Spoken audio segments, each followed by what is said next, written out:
आनंद उल्लासर सह पालन होइछि राखी पूर्णिमा।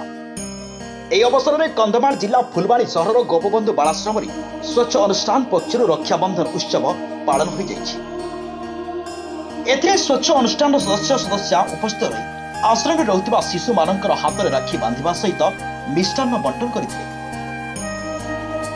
एही पवित्र दिन में एभली महत् कार्य करी शिशु मानक मुहरे टिके हस फुटेबा पई एक अभिनव प्रयास करिछि स्वच्छ अनुष्ठान। এই कार्यक्रम स्वच्छ अनुष्ठान सभापति भवानी शंकर हंस, कृतिदीपन भई, अजय सेठी, सरोज साहू, कविता कर, भवानी गुरु, रूपाली नायक, सुनयना नायकों समेत असित कुमार बेहरा, ऋषिकेश बेहरा, प्रदीप दिगाल यह रक्षाबंधन में निजक सामिल कर बेस आत्मसंतोष लाभ करिसेंति। अनुष्ठान रे एभली कार्य को बुद्धिजीवी महल रे प्रशंसा करा जायछि।